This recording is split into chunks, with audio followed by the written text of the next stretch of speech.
the Chipotle fourth quarter and fiscal year-end 2023 earnings call. All participants will be in listen-only mode. Should you need assistance, please signal a conference specialist by pressing star, then 0 on your telephone keypad.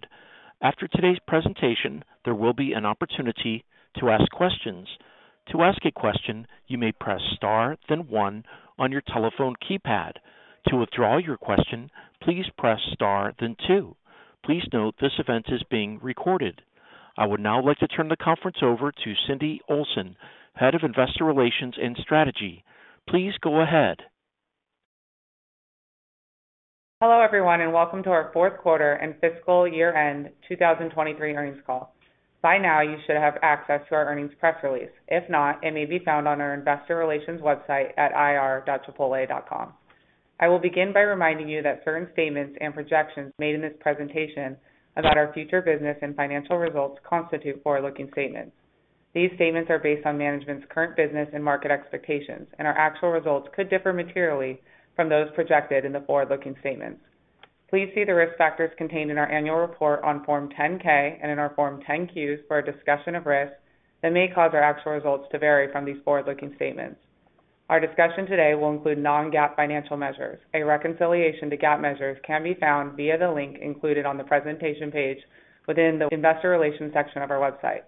We will start today's call with prepared remarks from Brian Niccol, Chairman and Chief Executive Officer, and Jack Hartung, Chief Financial and Administrative Officer, after which we will take your questions. Our entire executive leadership team is available during the Q&A session. And with that, I will turn the call over to Brian. Thanks, Cindy, and good afternoon, everyone. We delivered outstanding results this year, driven by our focus on exceptional people, exceptional food, and exceptional throughput. This is driving a much better experience for our teams and our guests and resulted in accelerating transaction growth throughout 2023. For the year, sales grew 14% to reach $9.9 billion, driven by a 7.9% comp. Digital sales represented 37% of sales. Restaurant-level margin was 26.2%, an increase of 230 basis points year over year.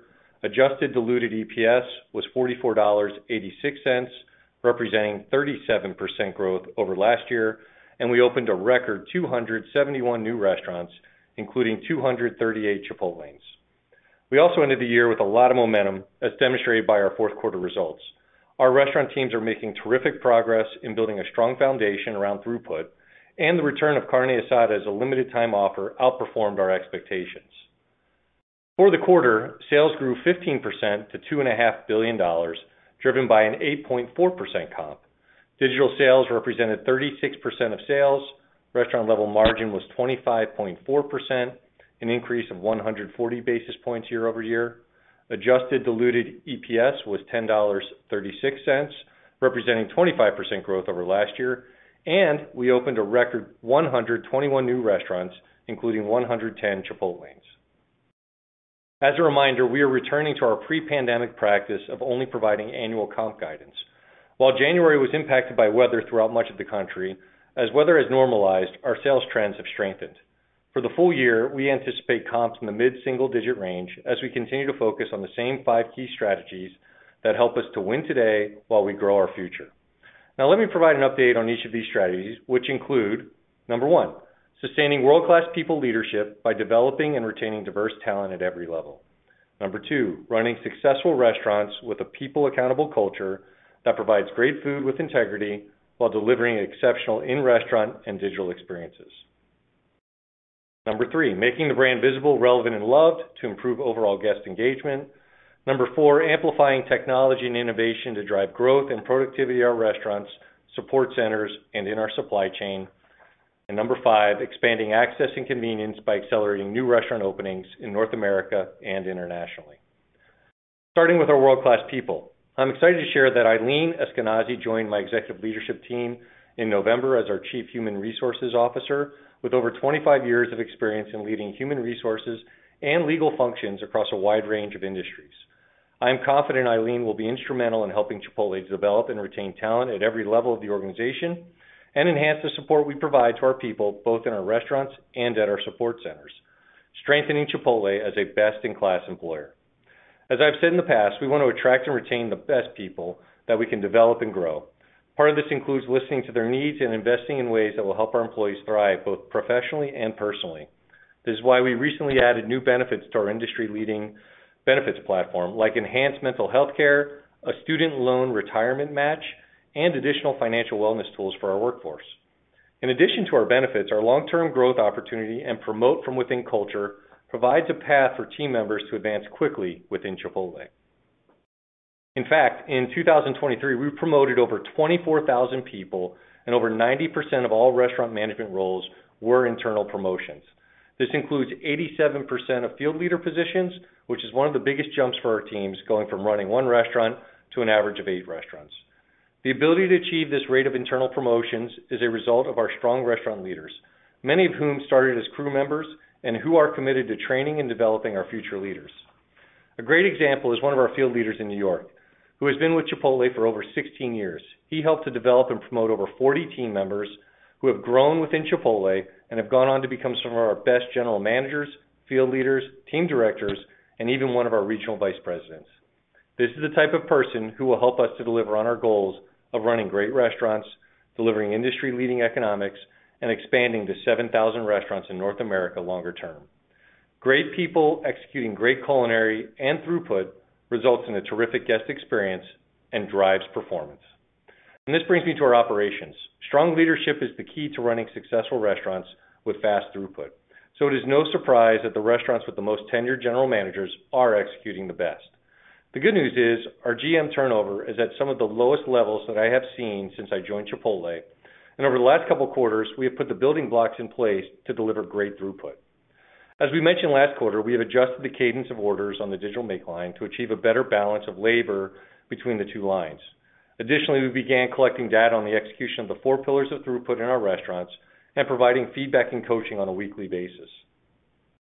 This is allowing our restaurant teams to see progress, which is energizing and motivating as the experience of winning catches momentum. And finally, our teams now have real-time access to their Max 15 throughput results in the moment, so our GMs can coach and recognize great throughput while it is happening. Since we put these coaching tools in place in the third quarter, we have seen the number of restaurants with at least 4 crew members on the front line during peak periods improve from 30% to around 50%. This is driving an acceleration in our throughput performance as the number of entrees in our peak 15 minutes improved by a full point in the fourth quarter compared to last year. I'm thrilled to see the progress we are beginning to make, and continuing this momentum is critical as we approach our peak burrito season in mid-March. It will also further strengthen our industry-leading value proposition, which consists of delicious culinary made with real ingredients that is customizable, convenient, served quickly, and at an accessible price point. When we are executing on all parts of our value proposition, we are providing a great customer experience, which helps all other drivers of sales to perform better, such as menu innovation. And last year, Chicken al Pastor and Carne Asada both surpassed our expectations and drove incremental transactions. This is a testament to the cross-functional effort by our marketing, culinary, supply chain, and restaurant teams that do an outstanding job innovating, as well as bringing back past favorites that are more delicious each time and are executed seamlessly. 2024 will be another exciting year for menu innovation, including 1 to 2 limited time offers and rolling out creative ways to shine a spotlight on our core menu throughout the year. As part of highlighting the core, we recently launched our latest lineup of lifestyle bowls, which shows how the customization of our real ingredients allows Chipotle to embrace all interpretations of wellness, whether it be plant-based, high-protein, keto, paleo, and more. In connection with the launch, we announced a partnership with Strava, the leading digital community for active people with more than 120 million athletes, to encourage and reward healthy habits with a chance to earn free lifestyle bowls. This is giving our fans the right tools to sustain healthy habits in 2024 and beyond. In addition to menu innovation, our marketing team continues to do a fantastic job of making the Chipotle brand more visible, more relevant, and more loved to drive difference, culture, and drive a purchase. Our Behind the Foil campaign is a great example as it highlights key differentiators of Chipotle. This includes our restaurant teams preparing our real ingredients, made fresh every day using classic culinary techniques, such as dicing onions and jalapenos, hand mashing our signature guac, and grilling our adobo chicken, steak, and fajita veggies on the plancha. We will continue to evolve the Behind the Foil campaign in 2024, and it's really exciting to see that our best performing ads are an authentic, behind-the-scenes look into a day in the life of a Chipotle team member. This certainly demonstrates one of our core values, which is authenticity lives here. Our food is real, and so are we. Shifting to amplifying technology and innovation, we have made a lot of progress this year on improving the digital experience.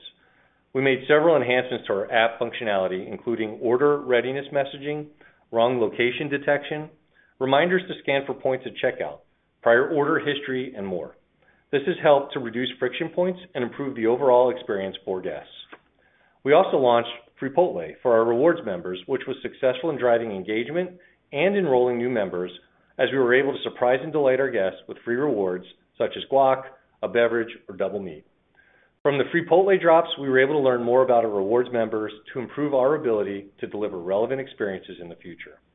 Finally, we recently rolled out suggestive upsell on our app at checkout based on data we have on our rewards members, including prior order history.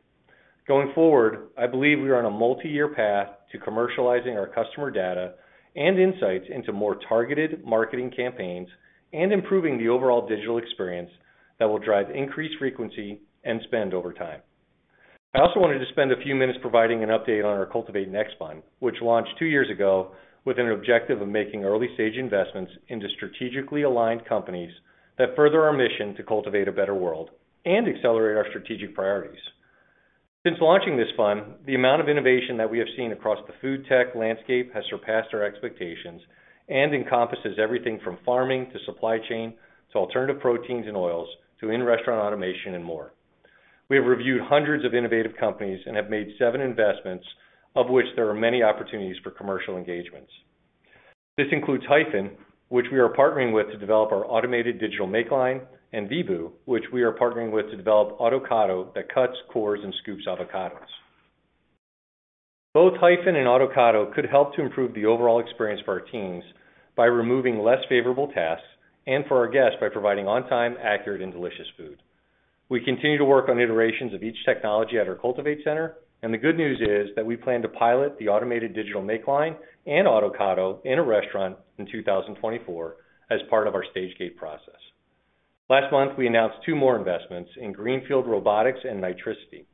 Greenfield Robotics provides regenerative agriculture solutions without chemicals using fleets of autonomous robots to weed fields.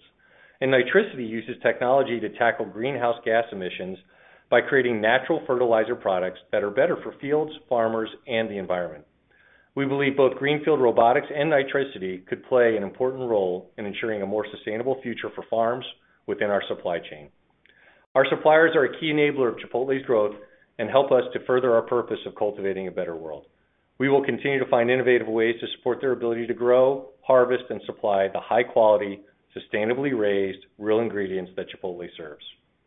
Our final strategic pillar is expanding access, and our development team has done an incredible job of meeting our development targets despite the timeline challenges we continue to see. In the fourth quarter, we opened 121 new restaurants, and for the full year, we opened 271 new restaurants, which is the highest number of openings in the company's history in a single quarter and in a single year. We have now surpassed 800 Chipotlanes and continue to see very strong results with Chipotlanes driving higher new restaurant productivity, margins, and returns. Additionally, this year we had some fantastic openings in new markets, with our first restaurant in Calgary breaking an opening day record and sustaining very high volumes post-opening day. When we serve delicious food with exceptional operations and execute great local marketing, our brand gains traction quickly, and Canada is a testament to this. We will continue to accelerate our growth in Canada in 2024, with 10 to 14 new restaurant openings planned, representing 25 to 35% growth for the country. And in total, we continue to target 285 to 315 new restaurant openings in 2024, mostly in North America, with over 80% including a Chipotle. So to conclude, I want to thank our 115,000 employees for their hard work, which drove strong results in 2023. We hit some big milestones, including surpassing 3,400 restaurants, 800 Chipotlanes, $3 million in AUVs, and forming our first international partnership. As I look forward, I see the opportunity longer term to more than double our restaurants in North America, increase our penetration of Chipotlanes, surpass $4 million in AUVs, expand our industry-leading margins and returns, and further our purpose of cultivating a better world globally. As I mentioned in the beginning, this ambitious plan will require exceptional people, exceptional food, and exceptional throughput. The good news is that I am certain we have the right people and the right strategy to achieve it. So with that, I will turn it over to Jack. Thanks, Brian, and good afternoon, everyone. Sales in the fourth quarter grew 15% year over year to reach $2.5 billion as comp sales grew 8.4%, driven by over 7% transaction growth. Restaurant level margin of 25.4% increased about 140 basis points compared to last year, and earnings per share adjusted for unusual items was $10.36, representing 25% year-over-year growth. The fourth quarter had unusual expenses related to elevated depreciation and changes to a legal contingency. Looking at fiscal 2024, we anticipate comps in the mid-single-digit range for the full year. As a reminder, we were impacted by unusually cold weather throughout the country in January.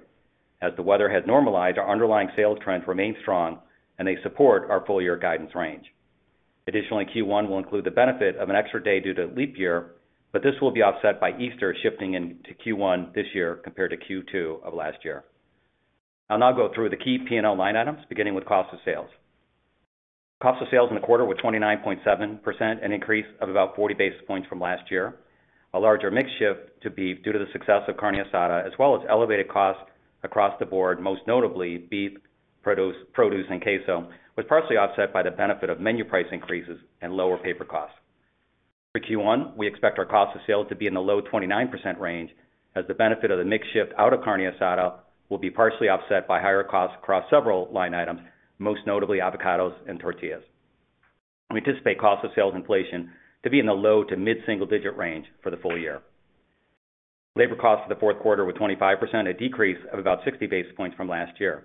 The benefit of sales leverage and better labor execution more than offset wage inflation and higher performance-based compensation. For Q1, we expect our labor costs to be in the low 25% range, with wage inflation in the low to mid-single-digit range. And we anticipate wage inflation will tick up to the mid-single-digit range as California wages go up around 20% in April of this year. Other operating costs for the quarter were 14.7%, a decrease of about 100 basis points from last year. The decrease was driven by sales leverage as well as lower marketing and promo costs, which were 3.1% of sales in Q4, a decrease of about 30 basis points from last year. In Q1, we expect marketing costs to be in the low 3% range, with full year to come in right around 3%. In Q1, other operating costs are expected to be in the high 14% range. G&A for the quarter was $169 million on a GAAP basis, or $170 million on a non-GAAP basis, excluding about $1 million change in a legal contingency. G&A also includes $122 million in underlying G&A, $36 million related to non-cash stock compensation, $10 million related to higher bonus accruals and payroll taxes on equity vesting and exercises, and $2 million related to our upcoming all-manager conference, which is scheduled for Q1 of this year. We expect our underlying G&A to be around $127 million in Q1 and step up each quarter as we make investments in people and technology to support our ongoing growth. We anticipate stock comp will be around $32 million in Q1, although this amount could move up or down based on our actual performance and is subject to the final 2024 grants, which are issued in Q1. We also expect to recognize around $7 million related to employer taxes associated with shares that vest during the quarter, and $21 million for costs associated with our biannual all-manager conference in March, bringing our anticipated total G&A in Q1 to around $187 million. Adjusted depreciation for the quarter was $79 million, or 3.1% of sales, and for 2024, we expect it to remain right around this level as a percent of sales. Our effective tax rate for Q4 was 26.2% for both GAAP and non-GAAP, and for 2024, we continue to estimate our underlying effective tax rate will be in the 25% to 27% range, though it may vary based on discrete items. Our balance sheet remains strong as we ended the quarter with $1.9 billion in cash, restricted cash and investments with no debt, and during the fourth quarter, we repurchased $144 million of our stock at an average price of $1,936.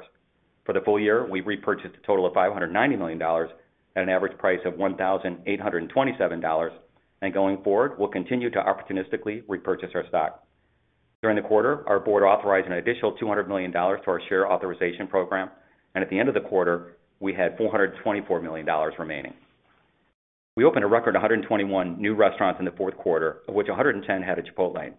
And as we mentioned last quarter, we anticipate opening between 285 and 315 new restaurants in 2024, with over 80% having a Chipotle.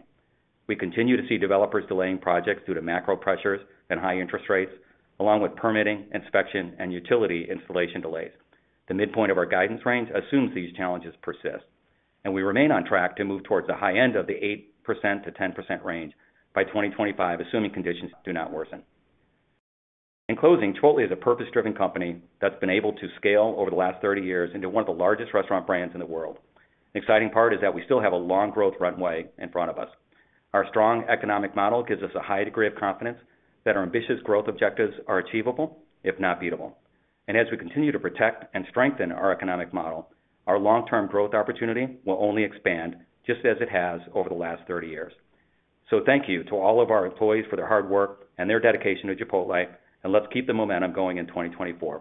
With that, we'll open the lines for your questions. We will now begin the question and answer session. To ask a question, you may press star then one on your telephone keypad. If you are using a speakerphone, please pick up your handset before pressing the keys. If at any time your question has been addressed and you would like to withdraw your question, please press star then two. At this time, we will pause momentarily to assemble our roster. The first question comes from Andrew Charles with TD Cowen. Please go ahead. Great, thanks. Brian, I appreciate the ambitions that you talked about for $4 million AUVs, and I think the same drivers that were used to reach the $3 million level are still the largest drivers to get to the $4 million level, which includes operations, marketing, loyalty, Chipotle, and menu innovation. But if you look back from several years from now and you get to that $4 million faster than expected, what driver do you think could work better than it has in recent years? Or maybe if you think about it differently, are there new drivers that will help you get to the $4 million level, such as catering, breakfast, or automation? And then, Jack, I have a follow-up. Yeah, thanks for the question. Look, I do believe at the end of the day, the thing that will get us to 4 million and probably beyond that is going to be great execution in the restaurant, meaning focusing on great culinary, great people, and great throughput. I think we're very fortunate that it doesn't require another day part. It doesn't require, something that we aren't currently doing today to achieve that result. I do think things like automation, like Hyphen and Autocado, and continuing to do things with our rewards program, the menu innovation, the marketing, will obviously be things that push us further and further. But one thing I think that we demonstrated this last quarter is when we perform better on the operation front, all those things I just listed off have I would call it almost like a multiplying effect. The good news is we still have a lot of headroom to go on operational execution, and I think we've got the right things in place for the long term to get us to that 4 million and beyond.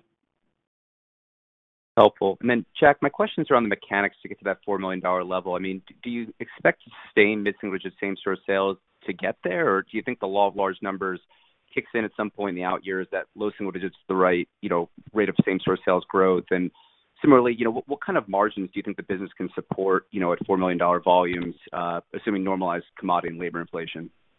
Yeah, Andrew, it's really hard to predict, over a long period of time into the future, what comps are going to do. I think for the foreseeable future, our guidance next year in the mid-single digits, I think makes sense. But if you look at our history, we have a history of having outsized comps when the economy is going well, when our operations are going well. I would argue even the acceleration we saw in the fourth quarter was we had a great combination of demand being created by carne asada, what's become a favorite of our customers, and throughput allowing those sales to flow through. And, those are I would expect those things to happen in the future. They're very hard to predict how and when they're going to happen, Andrew, but those are the things that Chipotle has seen in the past, and I think that will likely happen in the future as well. But keep in mind, at these volumes, every time you add in a mid-single digit, you're talking about $150,000 layer, and it keeps growing over time. So the 4 million, while it's an aspirational goal, it certainly is something we think we definitely will get there. In terms of margins, I would expect margins to continue to expand. We still expect to see a pass-through every time we grow our transaction, grow our sales through additional customers, about a 40% flow-through. As that 40% gets averaged in against the 26% we delivered last year, I would expect the margins to go up. And as we get up to 4 million, I would expect we'd be in the high 20%, maybe even in a 30% range. Again, you're talking about predicting something over a very long period of time, but our margins will definitely get stronger over time, which means our returns will get stronger as well as we move from $3 million to $4 million. Very helpful. Thank you both. The next question comes from David Tarantino with Baird. Please go ahead. Hi. Good afternoon. Congratulations on a great 2023. My question is really about the unit growth, and I've got two parts to that. I think you've been talking about 7,000 restaurants in North America for a while, and as you build more and more Chipotlanes and see the returns you're getting, I'm just wondering if that number could prove low in your mind. Is there upside to the 7,000 over time? And then I guess the second part of the question is I know you want to grow faster, and Jack, you mentioned getting to 10% unit growth next year is a goal. I'm just wondering what line of sight you have to that at this point that you can share with us. Thanks. Yeah, well, why don't I go ahead and get started, David, and then I'll let Jack fill in. Look, the way we've come to the 7,000 number is we've looked at, what our penetration levels are. And in some of the places where we have the most penetration, we continue to build restaurants with success, which then gives us the confidence to do the exercise to say, okay, well, if you just apply that math to the rest of the country, we quickly add up to 7,000. So we think it's a very practical goal. Some might say conservative, but we definitely think it's a practical goal. And, probably as we get closer, I think Jack's talked about this in the past. I think at one point we were talking about having 3,000 Chipotles, then we said 4,000, then we said 5,000. Here we are at 7,000. I hope it does prove to be conservative. I think the brand's got a lot of upside in it, but that's how we get to the 7,000. Yeah, and then David, on how do you get to 10%? Our visibility is quite good. Our inventory building that the teams have been doing is really, really strong. In fact, the team has had to build more inventory than we normally would need to basically offset these timelines. These timelines have really delayed everything so that you're talking about instead of 15, 16 months, from when you get a deal to open, it's now more like 21, 22 months or so.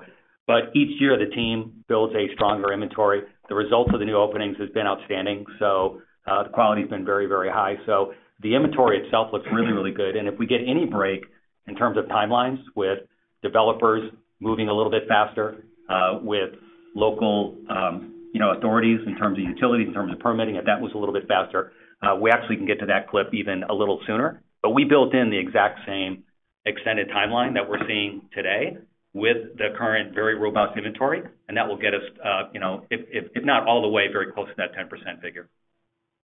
And then just a quick follow-up, Jack. Are you seeing any signs at all that the timelines could be getting a little bit shorter? Any signs of life there? Not anything sustained, David. So, our teams are working really, really hard at it. The most recent challenge has been developers with high interest rates. They're pausing a little bit. I do think if interest rates improve this year, I do think that will help, but nothing that I would bank on right now. We're certainly working hard at it, though. Great. Thank you very much. The next question comes from Lauren Silberman with Deutsche Bank. Please go ahead. Thank you. I wanted to ask one on throughput, clearly a big area of focus driver of traffic this year. Can you talk about how you see the potential traffic opportunity in 24 driven by throughput and just the priorities to get there to further unlock that opportunity? Yeah. Well, obviously, we're really delighted to see, over 7 points of transaction growth in the fourth quarter. I think that's a testament to, our operations teams in the field having a focus on getting great throughput. And we've talked about this quite a bit. There's the 4 pillars of great throughput. I'd say we're kind of still in the early stages of this because we're just getting people in position. So I think you heard my comments about, hey, we now have 4 people on the front line almost 50% of the time. That's only one component of the 4 pillars. If you really think about it, right?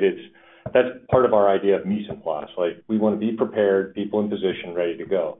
So we still have a lot of upside on making sure that we have the expo, the linebacker in position and ready to go. So we still think we're early days on this. There's a lot of upside to it. I am delighted to see the progress, though. We've increased our Max 15 pretty much every month throughout 2023, and saw some of our best results in December, and those trends continued into January. So lots of space to still grow into, but the thing I love is that the teams are laser focused on getting after it. I think we've now given them more tools so that they have better visibility on how they're performing real time. And when I get to visit restaurants, it's the first thing that's on people's minds. How are we doing on our throughput? How are we doing on our culinary? And how are we doing with the people and culture? So it's nice to see. Great, thank you. And if I could just ask quick one on menu innovation, how you're thinking about it. I know you mentioned 1 to 2 this year. I know you typically do an LTO on chicken in this spring and then beef later in the fall. Any change to how you're thinking about cadence, especially as you consider sort of throughput and operations? Yeah, I mean, look, I think what we've demonstrated this past year is that's definitely a cadence that our operators can execute great throughput with. So, they delivered pollo asado with excellence, and then they did the same thing. Chicken al pastor with excellence, and then followed that up with carne asada.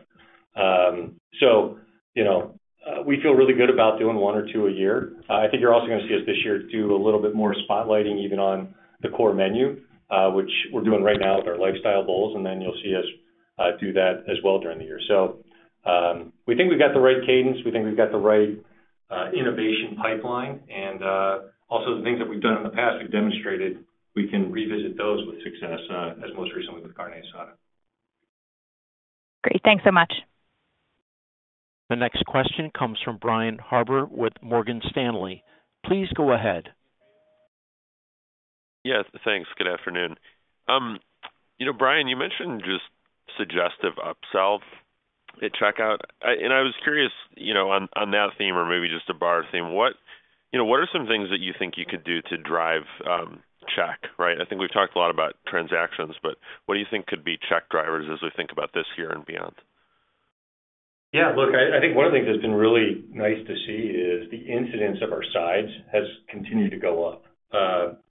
Like queso and chips and salsa, we're continuing to just see people adding on to their entrees. And I think that has a lot to do with what we're able to do digitally, both at the point of checking out as well as how we communicate with people through our rewards program, right?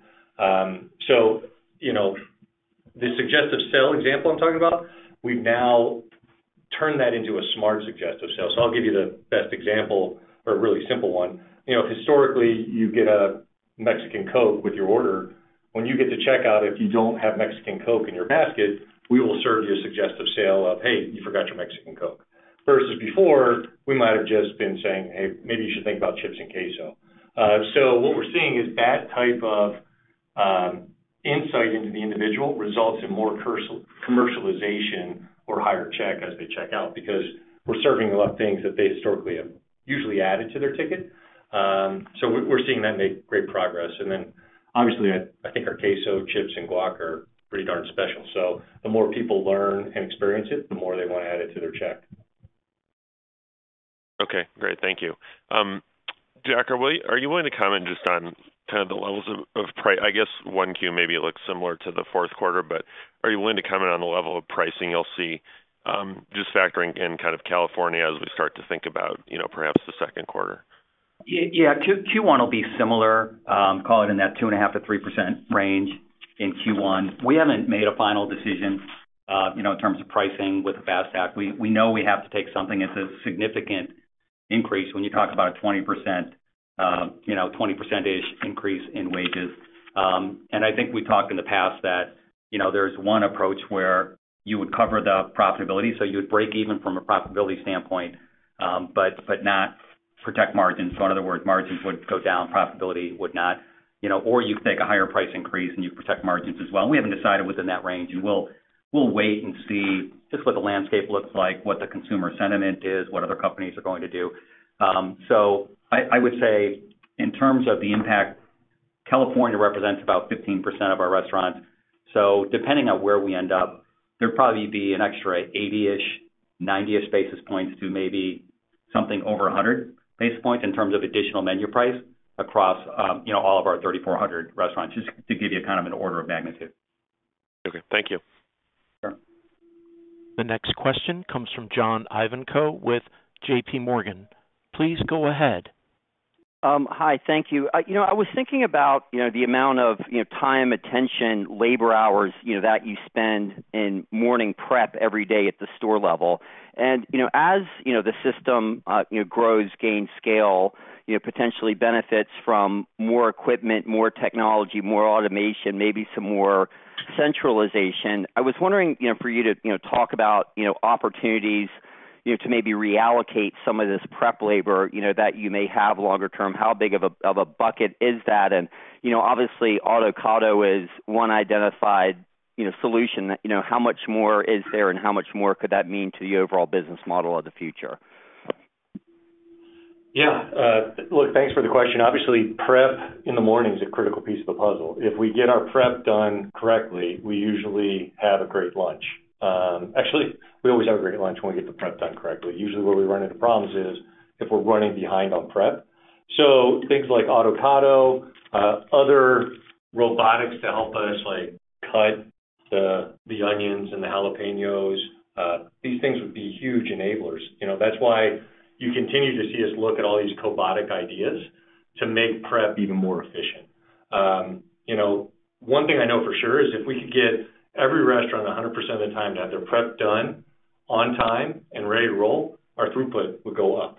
So we're going to do everything we can to ensure we're investing in prep, both more efficiently and then also effectively to get it done.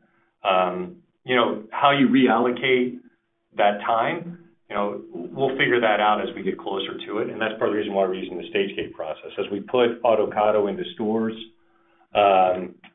we will see how that plays out. But you mentioned centralizing kitchens on this. That's something we're not contemplating. We believe to keep the freshest food, the best culinary, it needs to happen in the restaurant.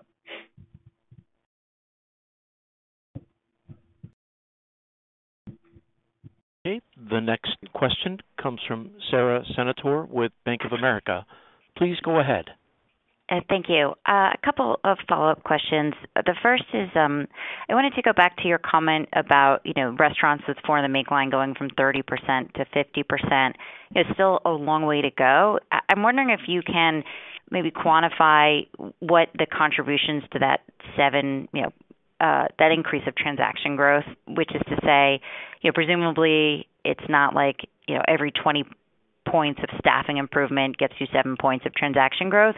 But if you could just maybe rank order, is it staffing, or are there other things that are also going into this? And, parallel that perhaps with what you saw in the last decade when you also saw a real focus on the four pillars and improvement in throughput. Yeah. So great question. Here's what I'll tell you is, for sure, you got to be staffed. You got to have stability in the teams, right? That's how we get the reps so that we execute better every time. The other thing I'll say is when we looked back and we were doing maybe our best throughput, these numbers can easily go from 50% to 60, 70, some odd percent in execution.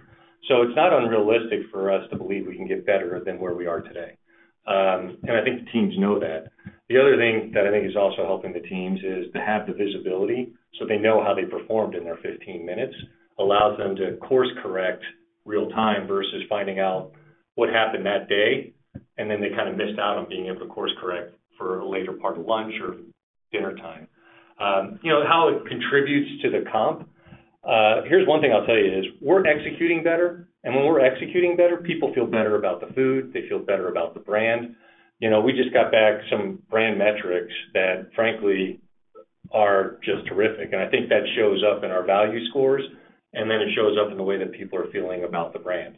So the brand has got really strong perceptions.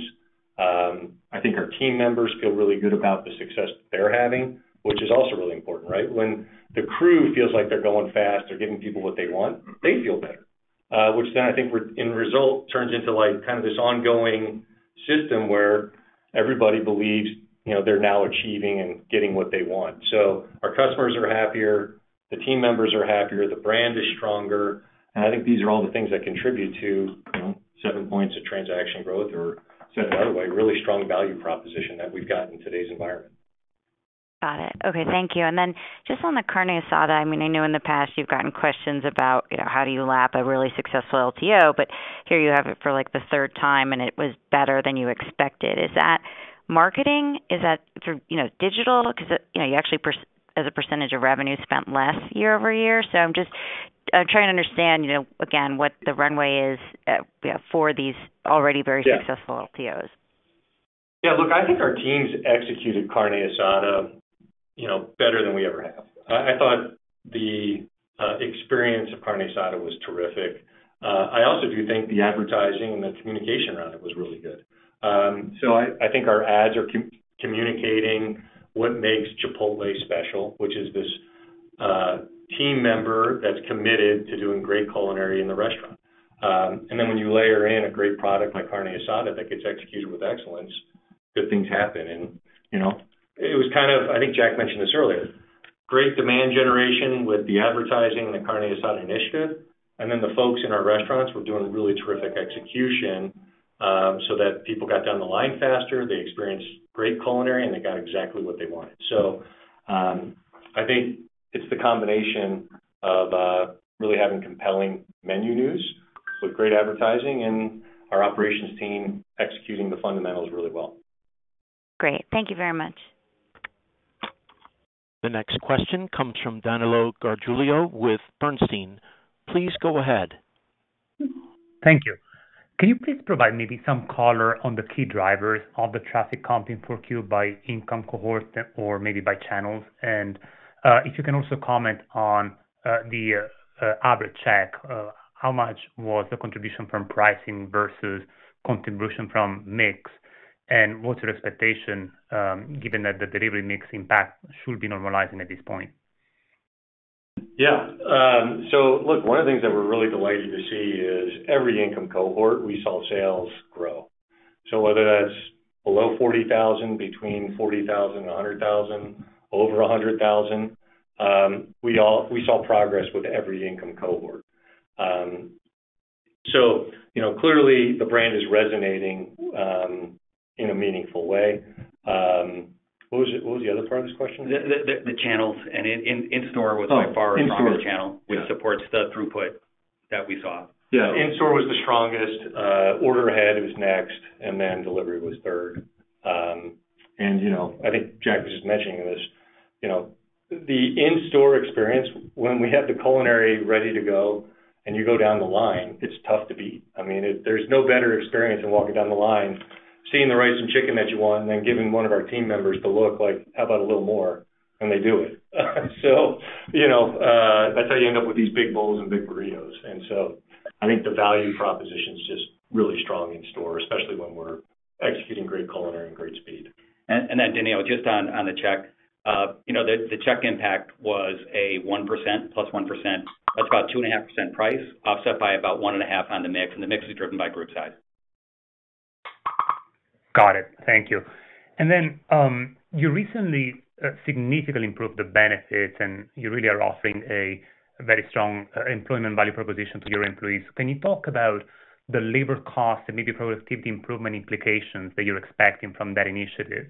And it would be great if you can maybe frame where you are in turnover levels today relative to the rest of the competition in the fast casual industry. Yeah.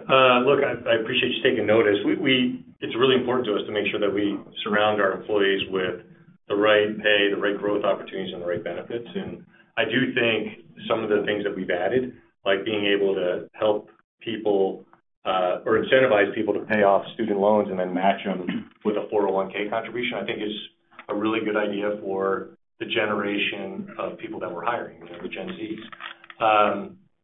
And also the growth opportunity. Folks can join our company in crew and in 3-4 years quickly find themselves leading one team, and in some cases, being a multi-unit leader. So, I just had the opportunity to meet a young lady. I think she was like 24, field leader, newly promoted.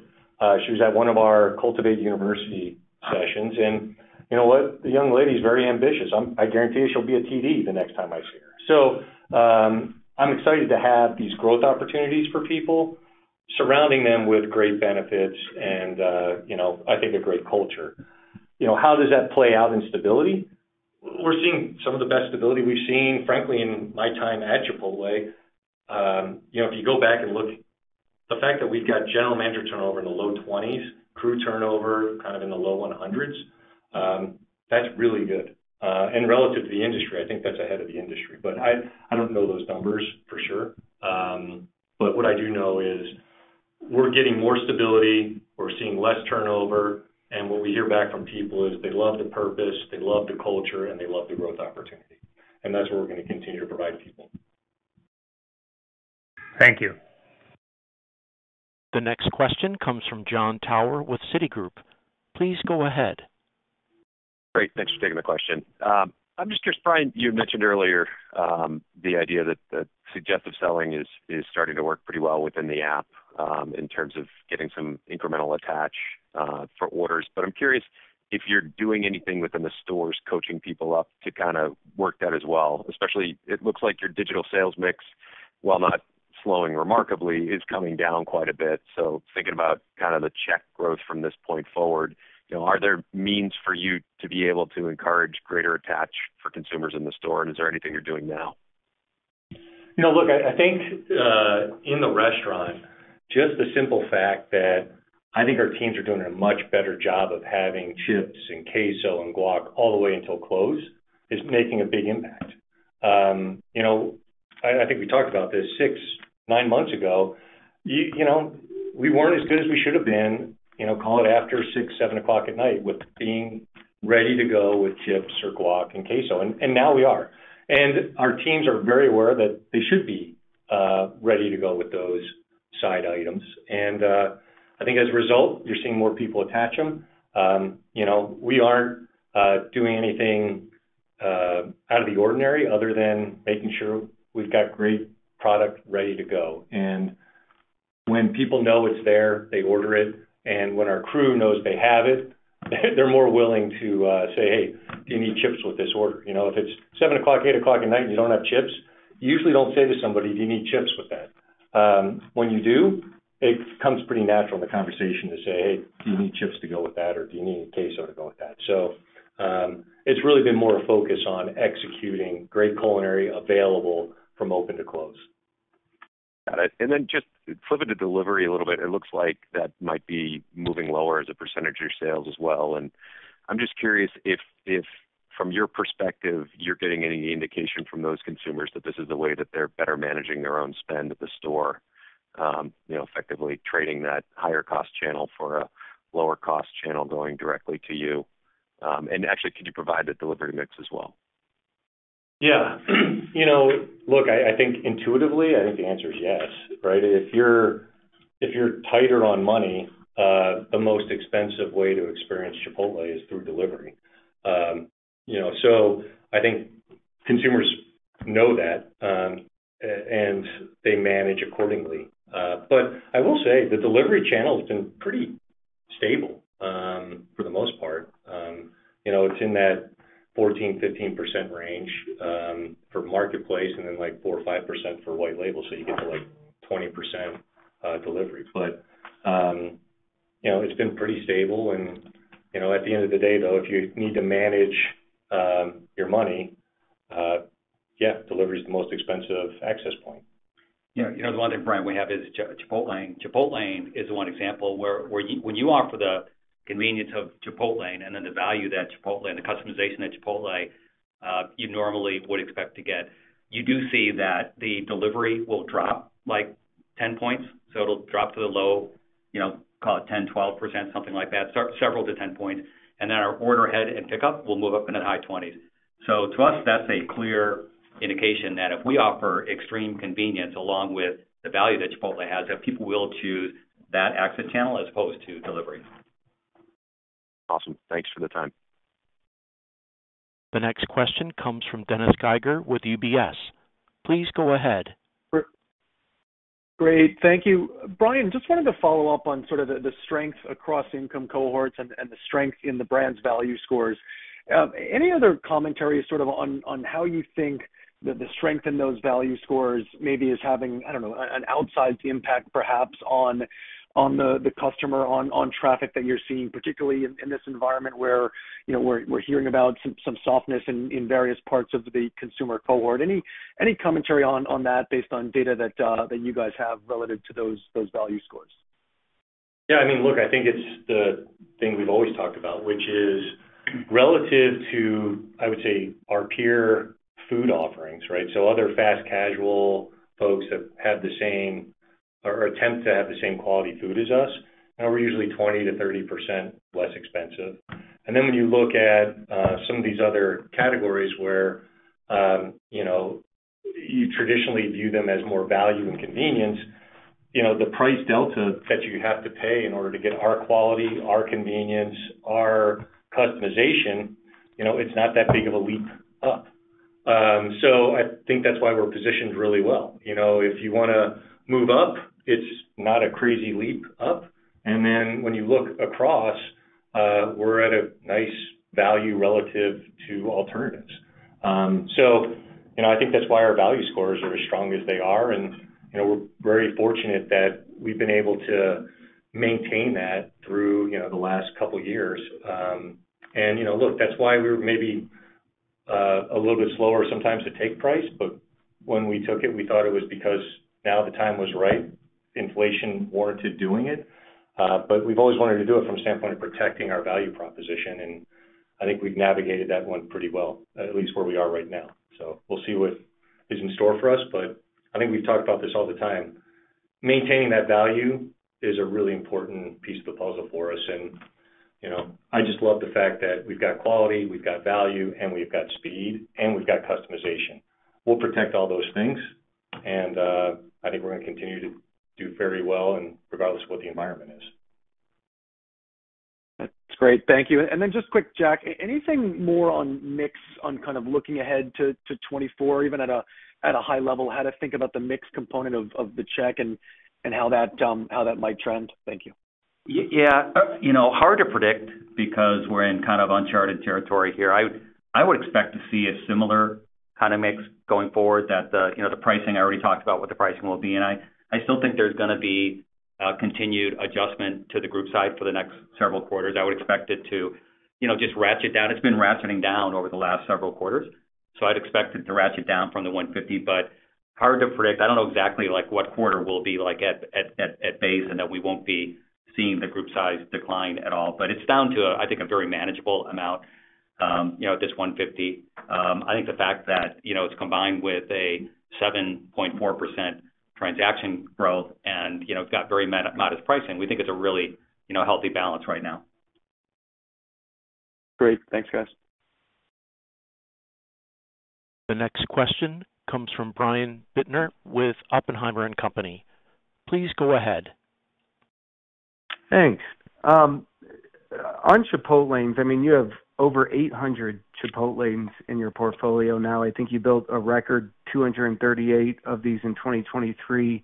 So the prototype is really starting to gain some scale here. And so now your learnings are so much deeper on these assets. So can you just update us on maybe the margin profile now of the Chipotlane portfolio, maybe versus the rest of the system? And are we at a point where there's enough Chipotlanes and enough being built in the future where, you know, as they continue to increase as a percentage of the business, that they can actually have an impact on the overall company's restaurant margin?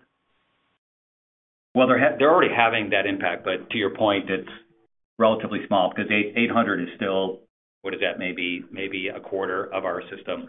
But it's hundreds of basis points of higher margin if you compare it to our non-Chipotlane. The volumes have actually come pretty close. They're still a little bit higher for the Chipotlane versus non-Chipotlane. They've closed the gap a little bit. It was much higher during the pandemic. But when you combine volumes that are a little bit higher with margins that are hundreds of basis points higher, and the investment costs are virtually identical, it's a much higher return. So from a shareholder value standpoint, as we open up, as we grow from the 3,400 towards 7,000, the cash-on-cash returns we're getting from, the 80 or 85% of our new restaurants that have Chipotle is much, much, much higher. So it does have an accretive impact on our margin. It has a even more meaningful accretive impact on our returns. And you'll just see it every time we open up new restaurants. You'll see that our margins they're going to continue to expand as long as our existing comp transactions grow. And these new restaurants coming on board are just going to add fuel to the fire. Thanks for that. And just to follow up on labor margins, in the fourth quarter, your labor margins ended up being much better than you had guided to originally.